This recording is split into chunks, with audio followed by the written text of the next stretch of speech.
영적 전쟁에 대한 말씀을 계속 나누고 있습니다. 지난주에 이어서 마귀의 계략에 대적하십시오 라는 말씀으로 두 번째 말씀을 드리게 됩니다. 성경은 죄를 정의할 때 선을 행할 줄 알면서도 행하지 않는 것이라고 정의합니다. 야고보서 4장 17절에 그 말씀이 나와 있습니다. 선을 행할 줄 알면서도 행하지 않는 이유가 무엇입니까?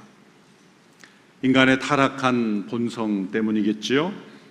더 구체적으로 설명하면 그것은 선에 대한 연구가 부족해서가 아니라 악을 분별하고 대적하지 않기 때문입니다. 사람들은 대개 자신 안에 있는 악을 분별하는 일을, 대적하는 일을 회피하며 살아갑니다. 다른 사람의 죄와 허물은 현미경으로 찾아내면서도 자기 자신 안에 있는 악에 대해서는 아주 관대한 법입니다. 그래서 선인 줄 알면서도 행하지 않고 악인 줄 알면서도 행하게 되는 그런 삶을 살게 됩니다. 악을 대적하지 않고도 선을 행하는 것만 추구하면 될 것 같은데 아닙니다. 악을 분별하고 대적하지 않으면 선을 행하지 못하게 되는 것이죠. 이러한 상태의 원인은 인간 역사의 배후에서 은밀하게 활동하는 사단 마귀의 영향력과 공격 때문입니다. 우리의 타락한 본성을 더욱 어둡게 하고 마음을 혼미케 하고 그리고 분별력을 마비시키는 악한 세력이 있기 때문입니다. 이런 악한 마귀의 존재를 깨닫고 대적하지 않으면 우린 선을 행할 줄 알면서도 행하지 않고 악인 줄 알면서도 행하게 되는 그러한 죄의 삶을 계속 살게 되는 것입니다. 마귀의 목표는 우리가 계속 죄 가운데 거하며 하나님의 그런 께서 축복하시는 삶으로부터 벗어나도록 하는 것입니다. 하나님과의 관계를 깨트리고 하나님의 뜻 가운데 있을 때 우리가 누릴 수 있는 그 축복, 그 은혜를 우리가 잃어버리게 만드는 것입니다. 마귀는 하나님의 영광을 질투할 뿐만 아니라 하나님의 자녀들이 누릴 수 있는 그 축복을 질투합니다. 그래서 하나님으로부터 우리가 떠나게 만들고 멀어지게 만들고 그 관계를 깨트리게 하는 것을 목표로 합니다. 예수님께서 이 땅에 오신 목적은 바로 그러한 마귀의 일을 멸하려 오신 것입니다. 요한일서 3장 8절에 말씀하고 있습니다. 사단 마귀가 들끓는 이 세상 속에 사단의 지배가 떠나가고 하나님의 지배가 임하도록 하시는 일, 그것이 예수님의 사역의 목표였습니다. 예수님께서 사단을 대적하여 싸우시는 것과 하나님의 나라를 세우시는 것은 동일한 일이었습니다. 그래서 예수님께서 이 땅에서 가르치실 뿐만 아니라 귀신을 쫓아내고 질병을 고치시는 일, 그것은 단지 하나님 나라를 상징하는 일이 아니라 그 자체가 하나님의 나라였습니다. 우리 모두는 예수님께서 이 땅에 가져오신 그 하나님 나라의 백성으로서 이 전쟁에 참여하고 있는 영적 군사임을 잊어서는 안 됩니다. 믿음은 선한 싸움이요 그리고 치열한 영적 전쟁입니다. 아프리카 시에라리온 지역의 선교사였다가 미국의 트리니티 신학교 교수였던 티모시 워너라는 교수님이 있습니다. 이분이 쓴 영적 전쟁 가운데 이분이 아주 흥미로운 사실을 기록한 것을 읽어보았습니다. 그것은 초대교회 때는 세례 의식에서 사단의 세력을 거부하고 귀신을 내어 쫓는 일들이 의례적인 의식 속에 포함되었다는 거죠. 그래서 마귀의 존재와 귀신들의 역사에 대한 내용이 세례 교육에도 포함되어 있었고 세례식에서도 이런 식으로 하는 거죠. 서쪽을, 당시에는 서쪽을 이 마귀의 어둠과 마귀의 지역이라고 가정하고 서쪽을 향해서 마귀에 대해서 선포하는 거죠. 사단아, 나는 너를 거부한다. 이제 나는 너의 종이 아니다. 나는 너를 섬기지 않는다. 그리고 나서 동쪽을 향하여 돌이켜보면서 이 동쪽은 예수 그리스도의 승리, 예수 그리스도의 부활을 상징하는 방향으로 설정해 놓고 예수 그리스도를 향하여 이제 나는 당신을, 주님을 섬기는 삶을 시작합니다 라고 이 사단의 권세로부터 예수 그리스도의 나라로 돌이켰다는 것을 세례 의식에서 이렇게 표시하는 의식들이 있었다는 거죠. 어느 순간에서부터인가 이 세례식에서 이러한 의식들이, 고백들이 사라지기 시작했다는 거죠. 그 이유를 이 교수님이 이렇게 지적합니다. 이 서구의 세계관에서 이 악의 영들에 대한 인식과 그 이해가 결여되었기 때문이다, 부족했기 때문이다 라고 지적합니다. 우리가 잘 아는 유명한 청교도인 존 버년이라는 분이 쓴 유명한 책이 있죠. 철로역정이라는 책. 근데 그분이 쓴 또 하나의 책이 거룩한 전쟁, The Holy War라는 책이 있습니다. 철로역정이라는 책이 훨씬 더 많이 알려져 있죠. 그러나 이 두 책 모두 주제는 영적 전쟁입니다. 영국의 마틴 로이드 존스 목사님은 이 사회 현상에 대해서 설명하면서 19세기 중반부터 이런 중요한 책들이 하나의 문학 작품으로 사람들이 여기기 시작했다는 거예요. 크리스찬들조차도 이게 실제 삶 속에서 일어나는 영적 전쟁에 관한 중요한 내용을 담고 있음에도 불구하고 단지 문학으로서만 이러한 책들을 여기게 되면서 서구 사회에 점점 영적 전쟁과 악의 실체에 대해, 악의 영들의 활동에 대해서 무지하게 됐다. 19세기 중반부터 그런 현상이 나타났다는 것을 안타깝게 여기고 있습니다. 교회가 이런 마귀의 실상, 마귀의 계략에 대해서 무지하고 그리고 때로는 미신적으로 여기면서 점점점 영적으로 급속하게 타락하게 되었다는 거죠. 영적으로 깨어있지 않으면 우리는 마귀의 공격을 깨닫지도 못한 채 당할 수 있습니다. 마귀는 은밀히 공격하기 때문입니다. 왜 깨어있으라고 말합니까? 은밀히 공격하기 때문입니다. 왜 항상 끊임없이 기도하라고 합니까? 항상 끊임없이 공격해 오기 때문입니다. 왜 쉬지 말고 기도하라고 말씀하셨습니까? 마귀가 쉬지 않고 우리를 공격해 오기 때문입니다. 에베소서 6장 18절의 말씀을 보십시오. 같이 읽어보겠습니다. 시작. 모든 기도와 간구로 항상 성령 안에서 기도하고 이를 위해 늘 깨어서 모든 일에 인내하며 성도를 위해 간구하십시오. 항상 깨어 기도하지 않으면 이 마귀의 계략을, 공격을 분별하지 못합니다. 성경과 역사는 우리를 공격하기 위한 이 마귀의 여러 가지 계략들을 우리에게 이미 알려주고 있습니다. 오늘은 그중 5가지만 정리해서 살펴보고자 합니다. 첫 번째 마귀의 계략은 의심입니다. 의심. 영어로는 doubt가 되겠죠. 그래서 영어로는 이 devil, 마귀가 D로 시작하니까 D 스펠링으로 한번 정리를 해봤습니다. 의심. 사단이 인간을 처음으로 공격할 때 의심으로 공격했습니다. 창세기 3장 1절의 말씀을 보시면 여호와 하나님께서 만드신 들짐승 가운데 뱀이 가장 교활했습니다. 그가 여자에게 말했습니다. 정말 하나님께서 동산의 어떤 나무 열매도 먹으면 안 된다라고 말씀하셨느냐? 정말이라는 이 단어가 의심의 씨앗이죠. 개역 개정에서는 참으로라는 단어를 사용했습니다. 사단은 우리의 생각에 너무나 분명한 하나님의 말씀에 대한 의심의 씨앗을 뿌림으로써 우리를 공격하기 시작합니다. 인간이 의심할 수 있다는 것은 인간에게 자유가 있다는 거죠.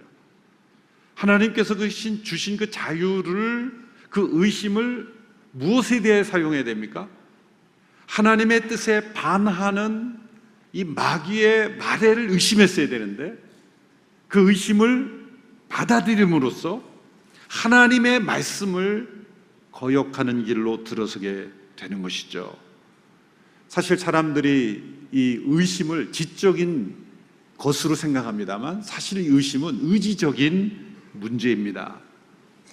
하나님의 뜻의 설이라고 하는 그 의지가 있을 때 우리는 이 의심을 넘어설 수 있는 것인데 하나님의 뜻에 순종하려는 의지가 부족할 때 이 의심이 우리의 마음을 틈타게 되는 거죠. 여자가 이 의심을 받아들였을 때 그 뒤에 따라오는 뱀의 말을 분별하지 못했습니다. 하나님께서는 동산의 어떤 나무 열매도 먹으면 안 된다고 말씀하신 적이 없죠. 인간은 사단의 이 왜곡을 분별하지 못하고 자기 자신도 하나님 말씀을 왜곡하게 됩니다. 여인은 먹지도 말고 건드리지도 말라 하나님이 하시도 않은 말씀을 왜곡합니다. 이 틈을 타서 뱀은 하나님의 말씀을 정면으로 부인하죠. 너희는 절대로 죽지 않을 것이다. 하나님께서는 정령 죽으리라 말씀하셨는데 절대로 죽지 않을 것이다 말씀을 부인합니다. 의심이 들어올 때 그 의심 뒤에는 하나님의 말씀에 대한 왜곡이 들어오고 거짓말이 들어오고 부인이 들어오게 됩니다. 사단은 끊임없이 하나님에 대하여 의심하고 하나님의 말씀에 대해 의심하고 하나님의 사랑에 대해서 의심하게 합니다. 특별히 우리가 죄를 지을 때 사단은 우리에게 하나님의 사랑을 의심하게 하죠. 너 같은 사람을 하나님이 사랑하겠느냐. 우리가 죄를 빠져 넘어졌을 때 마귀는 그때를 놓치지 않습니다. 너 같은 사람을 하나님이 사랑하시겠느냐. 성경 전체는 우리가 쓰러지고 넘어지고 어떠한 죄 가운데 있을 때도 하나님은 우리를 사랑하신다 라는 말씀을 끊임없이 우리에게 주시고 있음에도 불구하고 그 하나님의 사랑을 의심하게 함으로 점점 하나님의 사랑에서 멀어지게 합니다. 이런 질문을 한번 제가 던져보겠습니다. 여러분이 일주일 동안에 아주 심각한 죄를 지었습니다. 물론 아니겠죠. 이 자리에 계신 분들은 그 일주일 동안 심각한 죄를 지면 주일 예배에 나오는 발걸음이 가볍습니까? 아니면 무겁습니까? 아니면 발이 떨어지지 않습니까? 그냥 예배를 좀 외면하고 싶지 혹시 않으세요? 왜 그럴까요? 나 같은 사람이 예배 드린다고 또 앉아 있는 게 합당할까? 너 그러고도 가서 뭐 하나님 찬송할 수 있어? 하나님의 사랑에 대해서 의심하게 하는 거예요. 물론 심각한 죄를 짓고도 발걸음 가볍게 달려오는 사람은 심각한 문제죠. 그러나 발걸음이 무겁더라도 그 무거운 발걸음과 함께 어떤 생각이 드는가? 마귀는 그때를 놓치지 않습니다. 우리가 죄에 빠지면 반드시 마귀의 공격이 옵니다. 하나님의 사랑을 의심하게 합니다. 하나님으로부터 떠나게 하는 것이죠. 그러나 여러분, 산에 오를 때 등산을 하다가 산 정상 가까이 올랐을 때 그 사람이 실족을 해서 몇 메타 떨어졌어요. 발 밑으로 떨어졌어요. 아주 심각한 상처를 입었어요. 그렇지만 그 사람이 산 아래로 떨어진 건 아니죠. 올라가다가 추락할 수는 있어요. 그렇지만 그가 처음 산에 오르는 시작, 그 산 밑바닥에서 시작하는 것과는 분명히 다른 차원에 있을 겁니다. 탕자의 비유에서 허랑방탕했던 아들을 향해 너는 내 아들이다 이렇게 품으시며 잔치를 벌이며 그 아들을 안아주는 그 예수님의 말씀 속에 우리가 죄를 지을 때 하나님은 우리를 더 간절히 사랑하신다는 거예요. 그 죄에 대한 안타까움, 그 하나님의 그 징벌이 있지만 그걸 뛰어넘는 하나님의 사랑이 우리에게 있다는 것을 우리는 의심해서는 안 되는 것입니다. 때로는 죄를 짓지 않을지라도 이해할 수 없는 고난과 고통 속에서 우리 하나님의 사랑을 의심하죠. 하나님께서 이렇게 나를 고통스럽게 한 것은 나를 사랑하지 않기 때문이다. 나를 사랑하면 어떻게 이런 일이 될 수 있는가? 신은 죽지 않았다라는 그런 영화가 있었죠. 저는 영화관에서 못 봐서 얼마 전에 TV에서 신은 죽지 않았다라는 한 영화를 봤는데 한 대학에서 무신론자인 지독한 무신론자 교수가 학생들에게 신은 죽었다라고 쓰게 하고 강요하는 그 상황 속에서 한 크리스찬 학생이 이것을 변증하는 그런 이야기입니다. 그런데 그 교수가 원래는 어머님이 믿는 분이었고 어렸을 때는 믿었다가 10대의 어머니가 이제 병이 들어 돌아가실 때 하나님께 기도했지만 들어주지 않았다. 어떻게 그 사랑하는 어머니를 데려갈 수 있느냐? 그 하나님께 대한 분노 때문에 신은 죽었다라고 그렇게 믿고 다른 학생들에게 가르치게 되었죠. 그래서 그 학생이 그 문제를 예리하게 지적합니다. 그래서 그 교수의 상처가 드러나게 되었죠. 자신에게 고난과 고통을 준 하나님은 나를 사랑하는 하나님이 수없다. 이런 생각은 100% 마귀가 주는 의심입니다.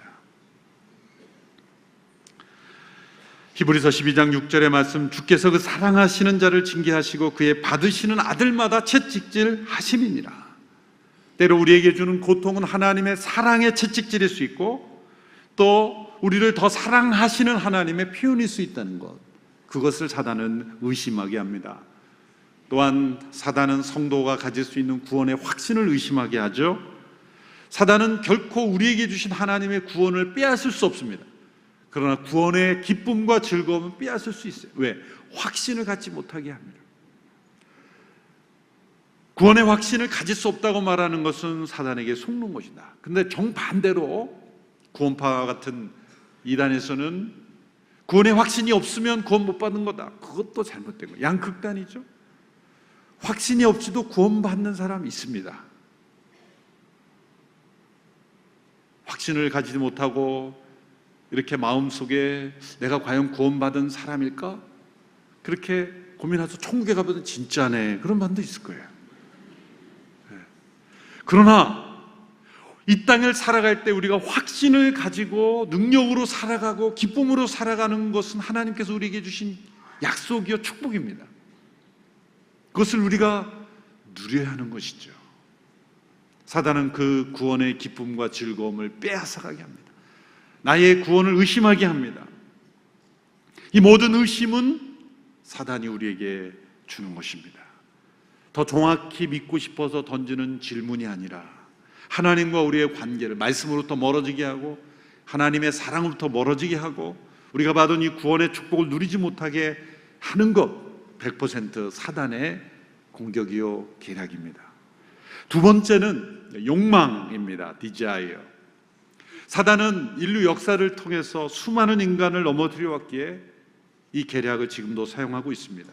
인간에게는 필요가 있고 선천적인 그러한 욕구가 있습니다. 그러나 사단은 이것을 강한 욕망으로, 악한 욕망으로 바꿔버리죠. 사단은 우리 인간을 너무나 잘 이해하고 있습니다. 우리에게 어떤 욕구가 있다는 걸 알고 특별히 어떤 사람들에게는 한 가지 욕구가 강렬하게 나타나는 경우가 있습니다. 사단은 그것을 유심히 관찰하죠. 그래서 그 욕구에 집착하고 집중하게 만듭니다. 때로는 옳지 않은 방법, 하나님께서 정하시지 않은 방법을 통해서도 그 욕구를 충족시키도록 우리를 유도합니다. 그것이 전부인 것처럼 우리를 속이는 것이죠. 그렇게 했을 때 어떤 결과가 일어나는지에 대해서는 눈을 가리우게 하는 겁니다. 어떤 처참한 결과가 일어날지에 대해서 눈을 가리는 겁니다. 성적 타락이 얼마나 큰 불행을 가져오게 하는지를 눈을 가리우는 거죠. 약물 중독, 알코올 중독, 도박 중독, 그 결과가 어떻게 비참한 건지를 깨닫지 못하게 하고 단지 현재 지금 당장 이 욕구를 충족해야만 한다라고 부추기는 것입니다. 우리 안에 있는 어떤 육체적 필요, 우리의 삶의 어떤 필요 중 하나가 지나치게 강렬한 욕구로 우리를 사로잡는다면 틀림없이 그것은 마귀의 계략이요, 마귀가 우리를 공격하고 있다는 증거인 것입니다. 우리의 욕구는 하나님의 뜻 안에서 하나님이 정하신 질서 속에 하나님이 정하신 만큼만 충족되어야 하는 것이죠. 이것이 강한 욕망으로 우리를 사로잡을 때 분명 거기는 마귀의 계략이 숨어 있다고 봐야 합니다. 세 번째 마귀의 계략은 속임수입니다. 디셉션. 사단은 자신의 거짓된 생각을 우리의 생각 속에 넣을 뿐만 아니라 그것을 아주 익숙한 생각으로 고정시켜 버립니다.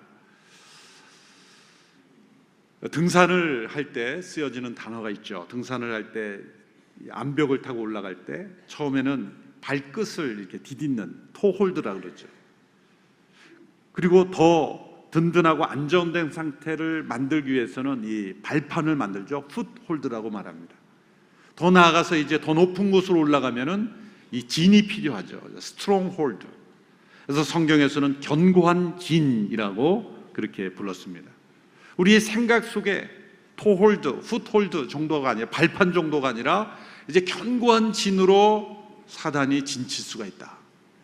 우리의 마음과 생각의 영역 속에, 습관 속에. 고린도후서 10장 3절에서 6절의 말씀, 개정 번역으로 우리 같이 읽어볼까요? 시작. 육체대로 싸우지 아니하노니 우리의 싸우는 병기는 육체에 속한 것이 아니요 오직 하나님 앞에서 견고한 진을 파하는 강력이라. 모든 이론을 파하며 하나님 아는 것을 대적하여 높아진 것을 다 파하고 모든 생각을 사로잡아 그리스도에게 복종케 하니 너희의 복종이 온전히 될 때 모든 복종치 않은 것을 벌하라고 예비하는 중에 있느니라. 여기 견고한 진이라는 단어에 모든 이론, 하나님을 대하여 높아진 모든 것들, 모든 생각들 다 같은 영역에 속합니다. 이것은 인간이 이성으로는 옳은 것처럼 보이지만 하나님 볼 때는 옳지 않은 것임에도 불구하고 너무나 익숙해진 생각 때문에, 너무나 우리의 많은 사람들을 장악하고 있기 때문에 사로잡혀 있는 생각들입니다. 이 중에 대표적인 것이 세계관이죠. 세계관. 이것은 안경 렌즈와 같아서 우리가 느끼지 못하고 판단하지 못하는 새 우리가 판단하는 기준이 되는 거예요. 우리가 무엇인가를 비판하고 어떤 것을 분별할 때 그 기준이 필요하잖아요. 모든 사람들은 우리가 태어나면서 자라면서 형성된 그 세계관으로 모든 것을 판단하죠. 그래서 사람들은 이 세계관이 무엇인지 알지 못하고 있어요. 내가 어떤 세계관을 가지고 있는지, 성령을 통해서 성령을 받고 하나님의 말씀을 통하여 성경이 우리에게 가르쳐주는 세계관을 깨닫기 전에는 내 안에 어떤 세계가 있는지 알지 못합니다. 자기가 기준이 되는 것 같지만 사실은 자신이 사로잡힌 그 생각이 기준이 되고 있는 거죠. 사람들은 자기가 고백하는 대로는 안 삽니다. 그러나 자기가 믿는 대로 삽니다. 세계관이란 자기가 진짜 믿고 있는 거예요. 그 사람이 어떤 사람인 줄 알려면 그 사람이 무슨 고백을 하는가가 아니라 어떻게 사는지를 보면 돼요. 특별히 위기와 고난 때 어떻게 사는지, 그것이 그 사람이 무엇을 믿고 있는지를 보여주는 것입니다. 선교사님들이 왜 복음을 전하는 것이 어렵습니까? 그들이 가진 세계관이 너무나 두텁기, 견고한 진이기 때문에. 이것은 성령의 역사, 하나님의 강력한 역사가 없이는 깨지지 않는 거예요. 그래서 때로 복음이 전해지는 곳마다 기적과 표적이 나타나는 이유가 바로 거기에 있습니다. 인간의 이 세계관의 틀이 인간의 언어로는 깨지지 않기 때문에요. 성령의 강력한 역사만이 이런 세계관을 깨트릴 수가 있는 거예요. 얼마나 많은 사람들이 속고 있습니까? 문명 국가라고 하면서도 얼마나 많이 속고 있습니까? 헛된 세계관은 저 낙후된 나라에만 있는 게 아닙니다. 가장 지구상에 잘 사는 나라에도 헛된 세계관이 사로잡고 있습니다. 사단의 계략이죠. 오랜 시간 작업을 하고 활동한 이 마귀의 계략에 의해서 사람들의 생각을 사로잡고 있습니다. 작게는 한 부족, 한 가정, 한 개인을 사로잡을 뿐 아니라 넓게는 한 나라, 민족 전체, 온 세상을 사로잡고 있는 거짓된 세계관. 이런 속임수를 우리는 끊임없이 분별해야 돼요. 우리가 매일 큐티를 해야 되는 이유는 내 안에 하나님께서 기뻐하시지 않는 세계관, 그것을 날마다 부수는 작업이에요. 하나님의 말씀으로 내 안에 헛된 세계관들을 무너뜨리는 거짓된 속임수를 날마다 깨트리지 않으면 우리는 자기도 모르게 그렇게 살아가고 있는 것이죠. 네 번째는 분열입니다. 디비전. 사단의 목표는 하나님께서 세우신 모든 관계를 깨트리고 무너뜨리는 겁니다. 어느 통계를 보면 선교사님들이 선교 사역을 포기하고 고국으로 돌아오고 싶은 첫 번째 이유가 갈등, 동료 선교사의 관계 문제였어요. 복음을 받아들이지 않는 그 대상들, 문화의 차이, 경제적 어려움, 질병 때문이 아니라 동료 선교사와의 관계가 선교지를 떠나게 하는 가장 큰 이유였다. 사단의 공격인 거예요. 교회 공동체 안에 서로 갈등이 일어나고 관계가 깨어졌을 때 원수처럼 여겨진 어떤 사람이 있을지라도 진짜 원수는 그 사람이 아닌 거예요. 진짜 원수는 다른 곳에 있는 거예요. 불가피한 분열은 반드시 있습니다. 참과 거짓은 반드시 분열돼야 돼요. 거짓된 하나됨도 있습니다. 여러분, 사단과 악의 영들도 하나 되어 일합니다. 그래서 예수님을 향하여 그 사단을 힘입어 귀신을 쫓는다고 하니까 예수님께서 아니 한 편인데 서로 분열, 그러면 그들이 분열되지 않겠느냐. 마귀와 악의 영들도 하나 되어 일합니다. 우리가 악의 편에 하나 되는 것이 아니라 때로는 악을 대적하고 거짓을 거짓이라 말할 때는 분열이 있을 수 있습니다. 그런 분열이 아니라 마땅히 하나 되어야 하는 그런 하나됨이 분열되는 것을 말하는 거예요. 제가 경험한 예를 들고 싶지만 어디선가 보고 계시기 때문에 제가 예를 들을 수 없어서 전혀 다른 목사님이 예를 듭니다. 미국의 켈빈 밀러라는 목사님이 자신의 책에서 이런 간증을 합니다. 그분이 목회하던 교회에서 올겐을 새로 구입하기로 결정을 했는데 어떤 올겐을 할 것인가? 저는 그 이름도 낯섭니다만 로저스 오르겐과 알렌 오르겐 두 개 있다는 거예요. 그래서 이 어떤 오르겐으로 할 것인가 이렇게 의논하는 경우에 다수가 알렌 오르겐이 좋겠다. 그래서 알렌 오르겐으로 하는데 유독 한 성도가 한 재직이 로저스 오르간으로 꼭 해야 된다. 그렇게 주장을 했다는 거예요. 저는 어떤 오르간이 더 좋은 건지 모릅니다만은 대다수의 사람들이 이 알렌이 좋겠다 그래서 결정을 했는데 이 사람은 끊임없이 그 회의가 끝난 이후에도 이제 알렌 오르간이 연주되고 있음에도 불구하고 1년, 2년, 3년, 4년이 지나서도 그 마음을 품지 않은 거예요. 그리고 목회자에 대해서 냉담하고 비방하고 그렇게 대적하기 시작했다는 거예요. 그 교회 부흥회가 열려서 부흥회 강사 목사님이 성도들 간에 서로 적대 감정이 있는 사람들에게 찾아가 화해와 함께 기도하라. 그런 시간을 가져서 목사님이 이제 그 성도가 생각이 나서 찾아갔다는 거예요. 이제 4년이 지났고 이제 알렌 오르간이 어쩔 수 없이 됐는데 저를 용서하시고 함께 기도합시다. 그랬더니 이 성도가 이렇게 말했다는 거예요. 저는 목사님과 같은 분은 절대로 함께 기도하지 않을 겁니다. 목사님께서는 로저스 오르간을 구입하기 원하는 저의 이 의사를 무참히 짓밟으셨습니다. 제가 분명히 거절하는 것을 알면서도 이렇게 기도하는 것은 쇼 아닙니까? 이러면서 막 불쾌하다고. 도대체 교회에 왜 오는지 모르겠어요, 이런 분은. 자신이 원하는 올간의 종류가 아니라고 끊임없이 적대적인 감정을 일으키고 그것은 분명 무엇인가? 그 사람의 생각만이 아닌 거예요. 그것은 분열을 일으키는 마귀의 계략인 거예요. 거기에 어떤 인정받지 못하고 존중받지 못하고 나의 의사가 존중받지 못한다는 그 상처를 이용하는 게 올겐이 문제가 아닌 거예요, 사실은. 바울이 가장 사랑하고 기뻐했던 빌립보 성도들에게도 흠이 있었다면 그런 리더들의 분열, 이름까지 거명하죠. 4장 2절에 유오디아와 순두계 이름을 거명하며 주 안에서 같은 마음을 품으라. 이들이 분열의 주역이었다는 걸 알 수가 있습니다.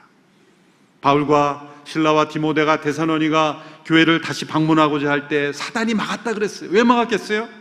그들이 다시 만나면 그들이 더 영적인 부흥과 하나됨을 경험할 것을 사단이 알았기 때문이에요. 이런 분열, 사단이 일으키는 것입니다. 다섯 번째는 낙심입니다. 디스커리지먼트, 낙심. 이 시대 사단이 가장 즐겨 사용하는 계략, 바로 낙심입니다. 우리 안에 일어나는 두려움, 걱정, 근심 모두 그 목표는 우리로 하여금 낙심하게 하는 거예요. 시편 42편에는 이 낙심케 된 영혼의 부르짖음이 나오죠. 내 영혼아 어찌하여 내 안에서 낭망하느냐, 어찌하여 내 속에서 불안하느냐. 이 낙심에는 여러 원인이 있어요. 기질적으로, 선천적으로, 이 기질적으로 우울증적인 기질 때문에 늘 자기를 비판하고 자기 반성이 지나쳐서 우울한 그런 낙심하는 사람도 있습니다. 사단은 그것을 반드시 노립니다. 또 다른 원인은 자신을 바라보는 것이 아니라 다른 사람을 바라보면서 비교하면서 자신을 열등하게 만드는 거예요. 내가 아닌 다른 사람이 되기를 원하는 거예요.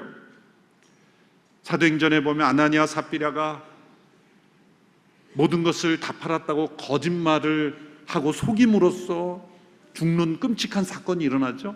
원인이 뭘까요? 그분들이 헌신하지 않은 사람이 아니에요. 어떤 면에서 보면은 헌신한 사람들이잖아요. 그런데 왜 거짓말을 했죠? 그 앞에 보면 바나바라고 하는 사람이 모든 것을 다 팔아 사도들의 발 앞에 두었다라는 말씀이 나와요. 아나니아 삽비라 부부는 그 소식을 듣고 교회에서 나와 집에 가면 서로 대화했을 거예요. 바나바 집사님이 다 바치셨대. 그 소식을 듣고 다 바칠 마음이 없는 이 두 사람이 다 바쳤다라는 그 바나바에게 영적 세력을 놓치지 않기 위해서 어떤 면에서 바나바와 같아지기를 원하는 마음에서 우리도 다 바쳐야 되지 않겠어? 라고 생각할 가능성이 높은 거예요. 비교하는 것, 세상적인 비교뿐만 아니라 우리의 믿음의 생활에서도 비교하는 것, 이것이 우리로 하여금 낙심하게 만들고 사단이 틈타게 만드는 거죠. 또한 선을 행하다가 낙심하는 경우가 참 많습니다. 믿지 않는 가정에서 믿지 않는 가족들을 전도하다가 그렇지만 완강한 가족들의 반대에 부딪혀서 낙심하게 되는 거예요. 변화가 일어나지 않을 때 마귀는 속삭이죠. 그냥 집어치우라, 그냥 그만두라. 갈라디아서 6장 9절의 말씀 우리 같이 읽어보겠습니다. 시작. 선한 일을 하다가 낙심하지 맙시다. 포기하지 않으면 때가 이르면 거두게 될 것입니다. 선한 일을 하다가 낙심하지 말라. 예수님께서 기도하고 항상 기도하고 낭망치 말아야 된다.